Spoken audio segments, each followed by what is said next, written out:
Good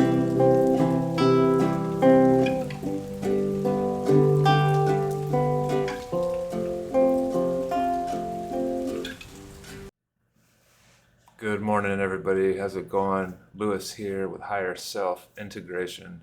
I know it's been a while.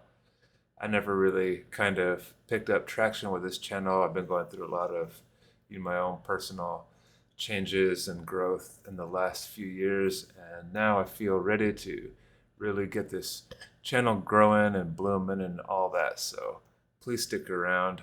Thank you for watching. Thank you for tuning in and supporting this kind of content. So, anger, this topic, it's something that we all deal with from time to time.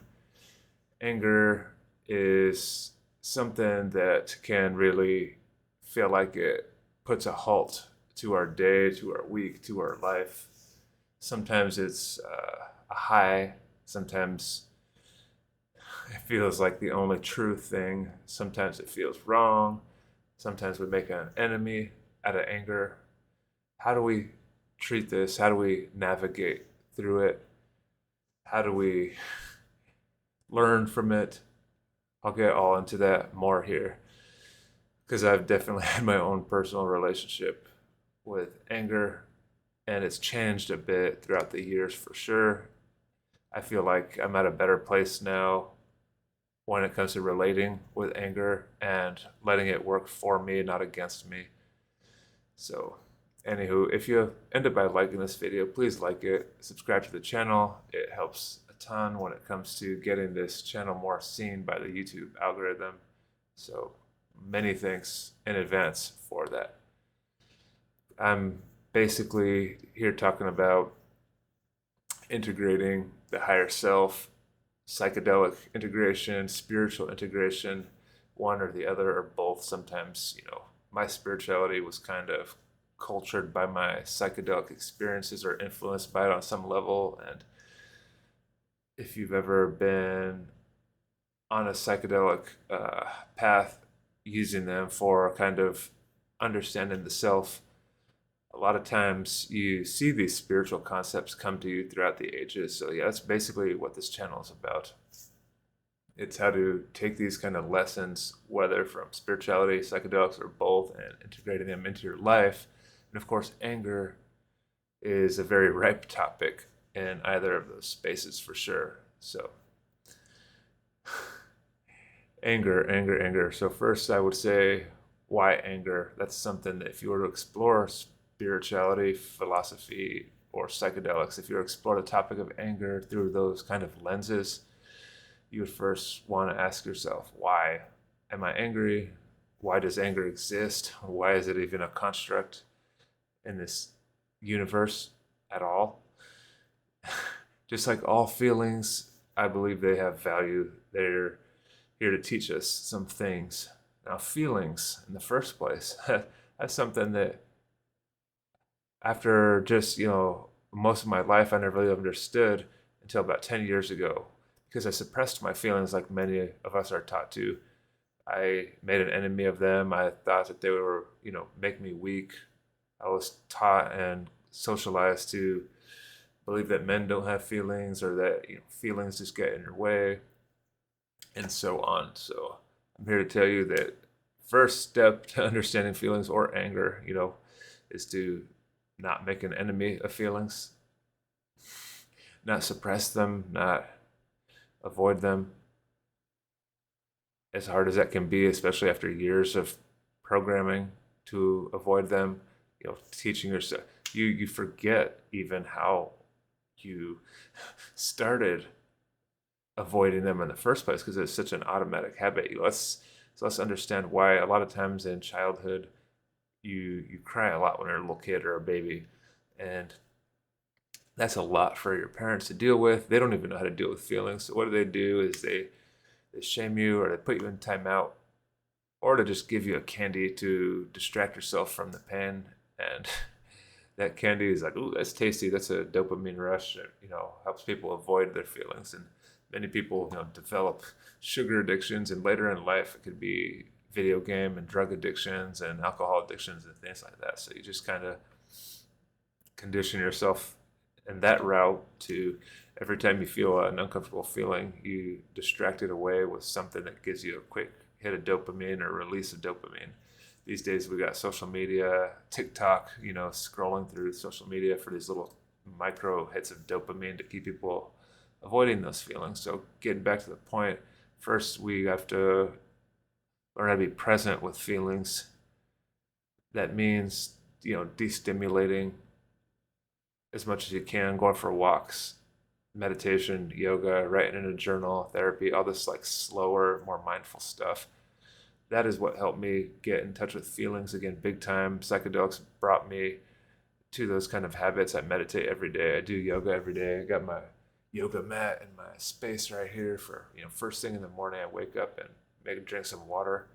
And then I just move my body a bit, stretch, do some yoga, breathing. Making a routine of that in the morning and nighttime is so powerful because you want to feel what's going through your body and your mind, and that way you can learn from it. Because if you're not feeling the feelings in the first place, you're not even in tune with what's going on with your body, and you're not getting the lesson of that feeling. And so that way you can integrate that lesson and even overcome it if you want to. It's not a choice. So again, I want to be clear, this video is not about making an enemy of anger and bulldozing anger or other feelings or so on. It's just understanding them, learning from them so that you can choose what you want to do forward, empower yourself.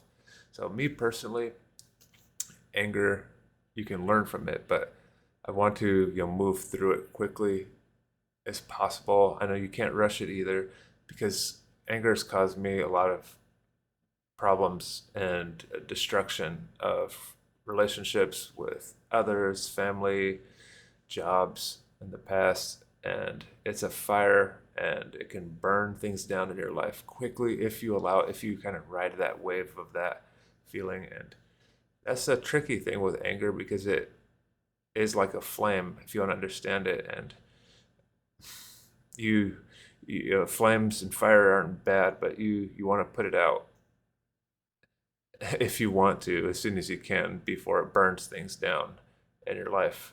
So anger, if you want to understand this feeling a little bit further too, is usually a surface feeling. Underneath that surface feeling is another feeling. Often it's fear or guilt or shame. Sometimes when we're angry at other people, without realizing it, maybe there's some guilt underneath that, or shame underneath that, or fear that, let's say fear of rejection, or let me give you an example here. So let's say that a lot of times people get angry at their family or their upbringing. That's very common. I almost feel like that's woven into the fabric of being a human. You're going to deal with that on some level at some point. So let's say that you feel like you were abused in your childhood or something like that, and then you kind of feel like that's maybe negatively impacted you throughout your life. And maybe that anger, underneath that anger, is the fear that you are kind of missing out on other opportunities in life because you felt like you were mistreated or when you were a child or whatnot. I've been through these type of things too. So no shame, of course.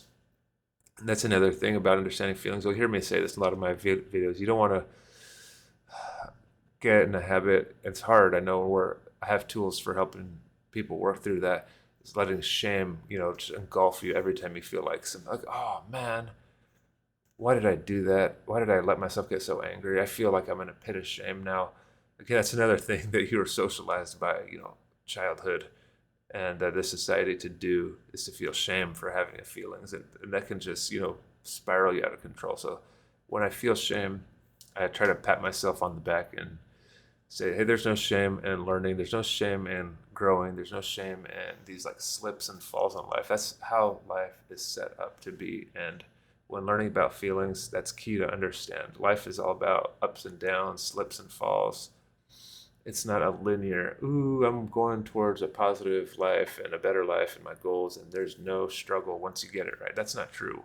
When you feel like you get your, toolkit down of how to navigate through life, you're still going to go through struggles. You're still going to feel feelings, uncomfortable feelings. You're just going to know how to navigate through it quicker and learn from it quicker. So to learn from anger, getting back to that point, is what about me, like I was getting to, what is beneath that anger? Or was it fear maybe that I was missing out on different opportunities in life, and so on. And then you understand why you're angry.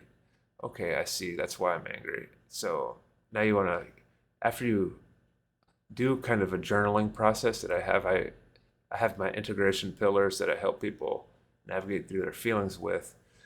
Once you feel your feelings, you kind of learn from where that feeling came from. Oh, okay, that came from my childhood. And you can even see where that feeling is manifested in other parts of your life, like maybe at work. This is very common. Like now you see that you get angry at your boss. Maybe your boss was, acting rude or something, and you felt like that you weren't being seen for your hard work, and you're angry. And maybe again you notice that anger is a surface emotion for the fear of missing out on other opportunities like promotions in your job and stuff like that.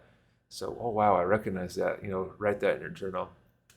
So to integrate with a pillar like that, I have one of my pillars is the long-term versus short-term pillar. The pillars are two opposites kind of pillar. They're pillars that the psychedelics help me craft to help you kind of see clearly through the thoughts and feelings, to help you make sense and navigate through them. So in the long run, I'd say long term versus short term in my writing, I don't want to kind of let anger engulf me.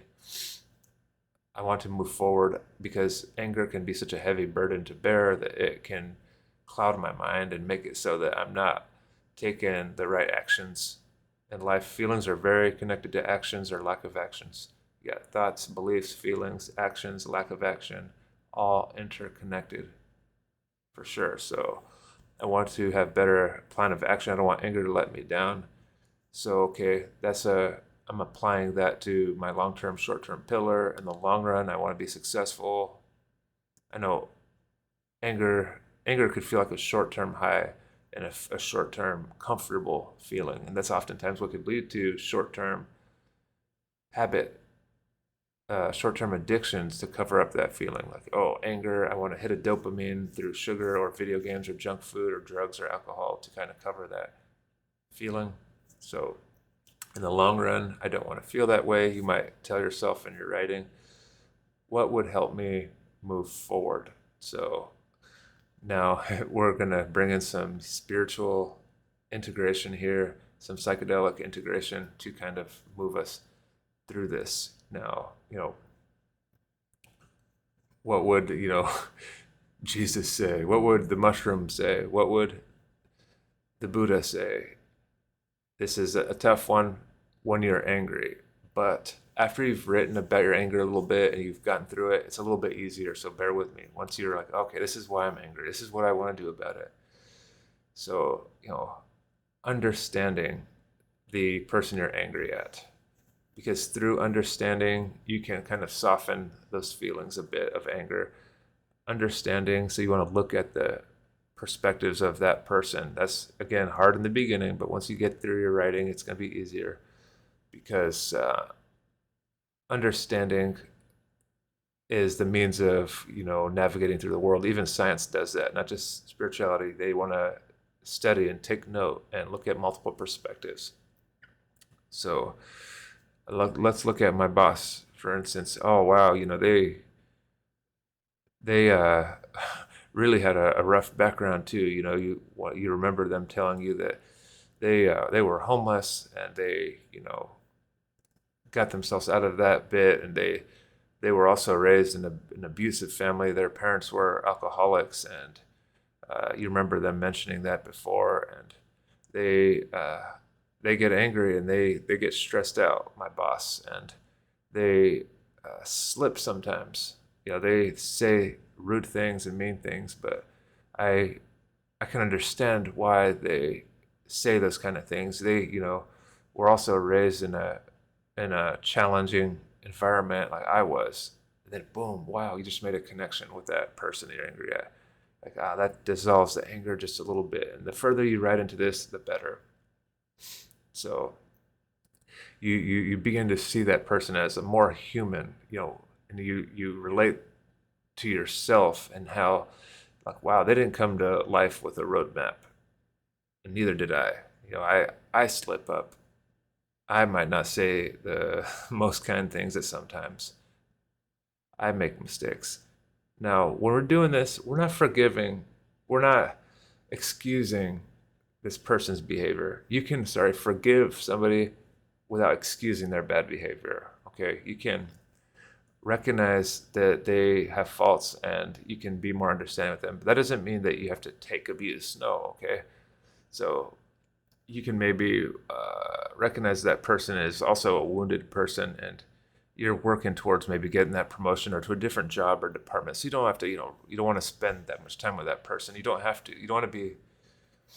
You don't have to surround yourself with people that are not easy to work with. You two may not be compatible forever to be in the same work environment, and that's okay. But in the meanwhile, while you're working towards furthering your career, you can just have this more understanding attitude of why they are the way they are, and it can definitely reduce your anger down big time and help some people might think, oh, this is, gaslighting my anger. No, there's a difference. You're not gaslighting your anger. You're working through your anger and you're understanding it. Then you're making a plan. To gaslight your anger would be more to just kind of talk yourself through excusing this person's bad behavior and taking the abuse without having your own plan. That would be more of using these tools to kind of avoid your anger. You're feeling your anger first. That's why I said the mindfulness is first. Having mindful habits like meditation, yoga, going for walks, that's where you're allowing yourself to feel your anger. So you're not avoiding it. You're feeling it and you're going through it. You're going through the process. First anger, and like I said, there's fear. Now you're understanding it. This is integrating it. And now you're having a plan to move forward. I used to be a heroin addict and smoking a pack of cigarettes a day and smoke weed for 15 years. And so I know addiction big time. I worked through my feelings, worked through my anger. I still get angry from time to time, but I moved through it relatively quickly.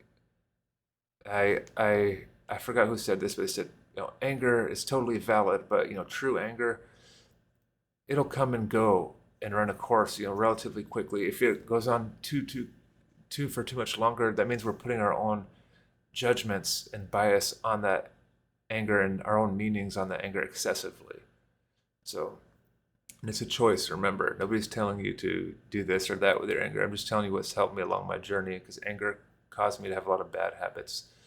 So through that understanding, back to that, of your anger and why this people made you angry, you can start to feel better already. And you can even, if you want, maybe feel compassion for that person. And that's also the message of the Buddha and Jesus, and deep psychedelic journeys will show you that, and that will help you. God, it's just a softer feeling. It feels better, right? So it's better in the long run versus the short term.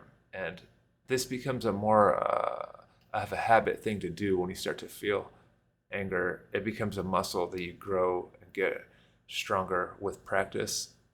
This integrating, this journal writing, doing this type of thing, and eventually you can just even do it in the moment without having to go doing such a deep writing practice about it.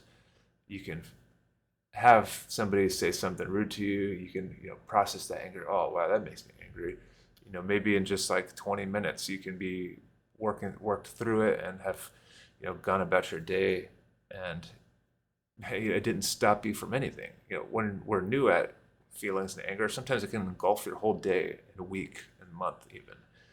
So it's a beast and a half for sure, anger. And I'm just sharing here what I use along my own journey, what I've shared with others, my integration toolkit for understanding feelings. I also utilize what's called parts work when doing this writing. Parts work is, to get a little bit into it, is we have different aspects of ourselves. We have one aspect that's angry, one aspect that wants to forgive, one aspect that wants to exercise and eat healthy, one aspect of ourselves that still loves donuts and cake and all that. So the parts work process works hand in hand with the integration pillar process, and kind of getting all these parts on board, having a meeting with them within your own mind, within your writing, to get everybody kind of seeing eye to eye and understanding each other, understanding these different feelings and wants and needs within your consciousness. Oh, all helpful stuff. Again, this is Lewis here with Higher Self Integration. Glad to be back and making videos. I'll be definitely uploading more and more and getting connected with all you soon. Take care. Peace.